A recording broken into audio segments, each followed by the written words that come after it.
Recentemente, eu trouxe aqui para a tribuna, mais especificamente no dia 7 de julho, uma denúncia sobre o que estava acontecendo na UFSC, Universidade Federal de Santa Catarina, relacionada à desvalorização do agronegócio, da agropecuária, enfim, aquilo que o MST, partidários de esquerda, costumam fazer. E várias vezes aqui nessa casa, eu já ouvi argumentos de deputados de esquerda no seguinte sentido, inclusive na última reunião da CCJ de Finanças nós ouvimos isso também. Porque tem gente que está preso, inclusive aqui no plenário nós ouvimos, tem gente que está preso no passado, que acha que ainda estamos na Guerra Fria, na disputa entre direita e esquerda. Esse assunto que eu venho trazer para casa, que está conectado a Santa Catarina, mas ao Brasil todo e também ao agronegócio, mostra como está viva a disputa entre direita e esquerda em todos os âmbitos, principalmente no agronegócio. Para começar, a gente vai assistir um vídeo que mostra, que ocorreu no dia 14 deste mês de outubro, e que mostra o que os correligionários de esquerda fizeram em um local privado.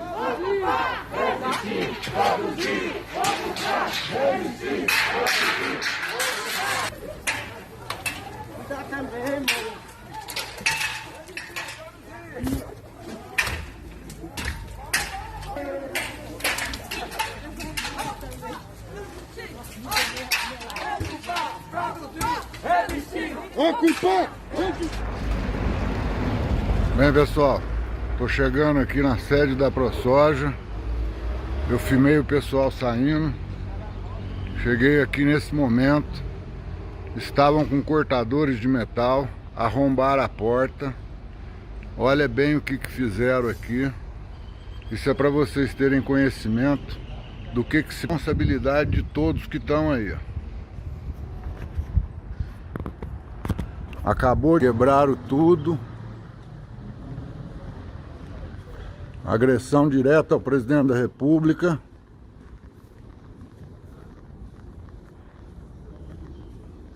Aqui na sede da ProSoja. Hoje às 7h30 da manhã. Soja, da Abras, do Canal Rural.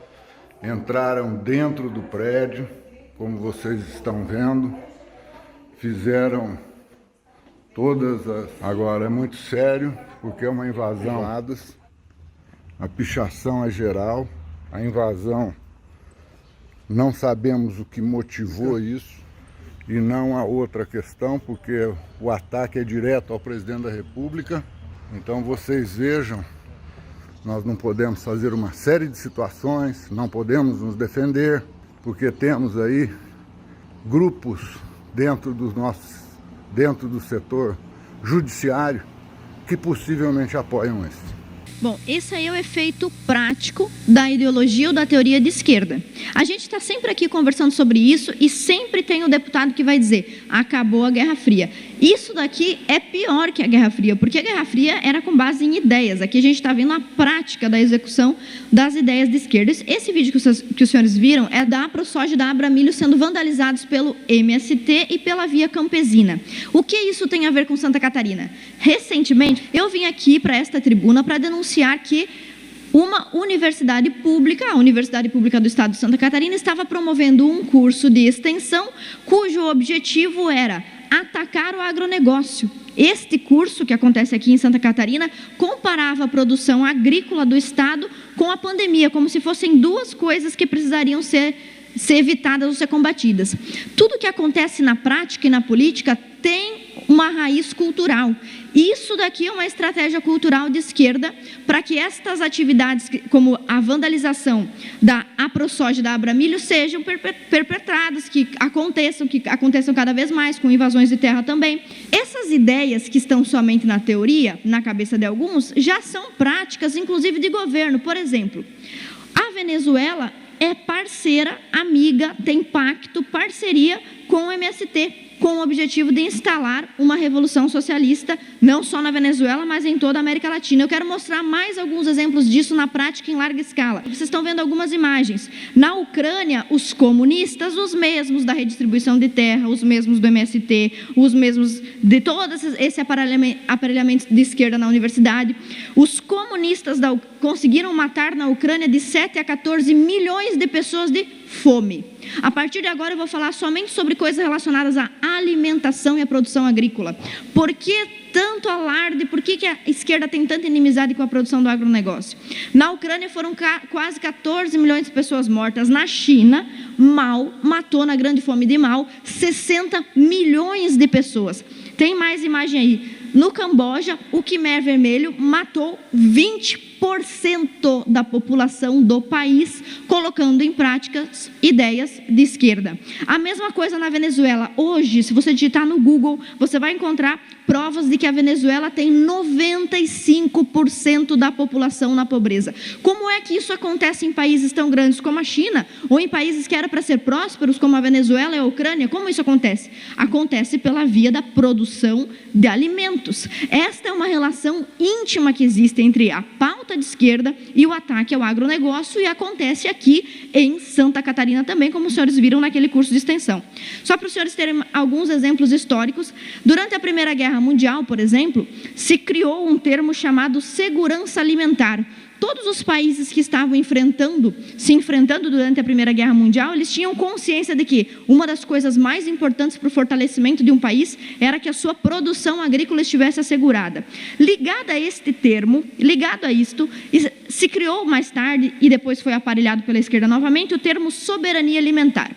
Inicialmente, este termo soberania alimentar existia para defender o campesinato, a manutenção do campesinato, e para apoiar o pequeno produtor. Mas, mais uma vez, a esquerda foi lá, roubou um termo, se locupletou de uma luta e, novamente, intoxicou de discurso marxista uma bandeira que deveria ser da agricultura. Bom, o Brasil, não sei se os senhores sabem, mas certamente já ouviram falar, alimenta com a sua produção agrícola 15% da população mundial. 1 bilhão de pessoas no mundo se alimentam da nossa produção agrícola. Por isso, o Brasil é tantas vezes alvo de organismos e de órgãos internacionais para atrapalhar o nosso agronegócio, a agropecuária, que é pujante aqui no Brasil. Então, só para dar mais um exemplo, relacionando esses organismos internacionais. Estes organismos de financiamento internacional investiram no MST 20 milhões de reais. Por que pessoas de outros países querem bancar o MST aqui no Brasil? Quais foram os países? Alemanha, Canadá, Inglaterra, Estados Unidos, Suécia, Itália. Por que esses caras estão mandando dinheiro para o MST invadir propriedade privada aqui? Por que a UFSC aqui está dando curso contra o agronegócio? Tudo está conectado. Além disso, obviamente, o MST também recebeu, nesse mesmo período, 2003 a 2007, mais de 46 milhões de reais do governo, que naquela época governava o governo de esquerda.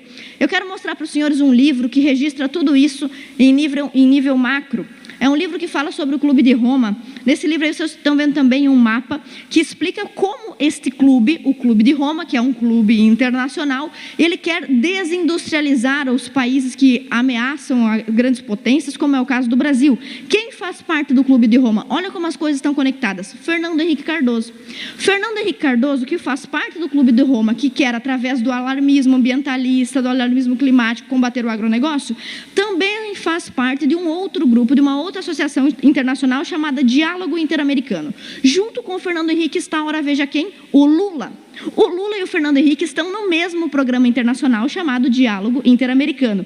E de lá, eles tomaram a decisão, junto com toda a cúpula, de atacar as Américas e a produção alimentar das Américas através do desmantelamento das Forças Armadas, da liberação das drogas e das políticas ambientalistas de fachada, que os senhores já devem ter visto aqui também inúmeras vezes. Além disso, só para nós concluirmos, eu quero mostrar como a esquerda, que faz toda essa papagaiada em volta do MST, que patrocina, que manda o MST depredar coisas como a gente viu aí na AproSoja, não distribuem as terras, não entregam os títulos. Olha só, as invasões de propriedades na época do governo Fernando Henrique, do governo Lula, do governo Dilma, lá nas alturas. E miraculosamente chega o governo Bolsonaro, caíram as invasões. Outra coisa que eu não sei se os senhores sabem, mas é muito importante, inclusive para o pessoal que está na UFSC agora, e que fica fazendo cursinho de extensão sobre reforma agrária, o presidente Bolsonaro distribuiu mais títulos do que todos os seus antecessores. Apenas para eu ler esse dado para os senhores, olha só quantos títulos o presidente Bolsonaro entregou. Foram 50.162 documentos de títulos só no Pará. Na Bahia foram 20 títulos, no Maranhão 17 mil títulos, em São Paulo 4 mil títulos, ou seja, cerca de 100 mil propriedades. O Bolsonaro, que eles dizem ser inimigo da reforma agrária, o Bolsonaro assentou 100 mil pessoas em 2 anos de governo. É mais do que todos os governos dos últimos 20 anos juntos. Então, quando a gente vem aqui para a tribuna, como eu vim no dia 7 de julho, para falar sobre algo que acontece nas universidades, as pessoas acham que nós estamos falando de ideologia desconectada da realidade. Mas não, isso aqui é um exemplo claro. E eu quero finalizar com uma pergunta. Por que esses vândalos do MST e da Via Campesina não recebem um julgamento tão rigoroso quanto alguns direitistas que defendem apenas a democracia? Muito obrigada. É fundamental que toda a sociedade civil organizada pressione os parlamentares, deputados federais e senadores para que aprovem imediatamente em regime de urgência normas que alterem o Código Penal brasileiro, projetos de lei que estão lá engavetados e que preconizam, sobretudo, majorar a pena do crime de esbulho possessório, que está lá previsto no artigo 161 do Código Penal. Este crime hoje tem uma pena muito branda, 6 meses de detenção. Não dá nem inquérito policial, muito menos prisão em flagrante.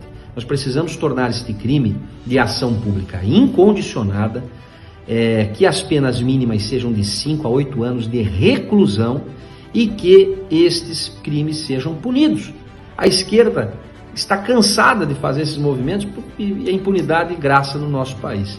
Portanto, é um compromisso que os parlamentares, Câmara e Senado, têm que ter com o povo brasileiro e aprovar imediatamente normas como a que sugeridas pelo deputado Jerônimo Gergen, tem um PL dele nesse sentido, que equiparam esse tipo de invasão a terrorismo, porque não tem outra palavra para resumir esse tipo de atitude da esquerda. Afinal de contas, a AproSoja e a Abramilho, lá naquela sede em Brasília, pensam, criam, desenvolvem projetos para o Brasil inteiro para aumentar a produção de grãos. Portanto, essas pessoas vão ficar sem trabalhar 1, 2, 3 semanas em função dessa invasão terrorista, colocando em risco a nossa segurança alimentar e a segurança alimentar de todas as nações para as quais o Brasil exporta. Eles querem o mesmo que fizeram com a Venezuela e com o povo da Argentina. Nós não queremos a igualdade na miséria desta seita do comunismo internacional. Nós pregamos a liberdade, nós pregamos a livre iniciativa e nós, sobretudo, defendemos o direito de propriedade.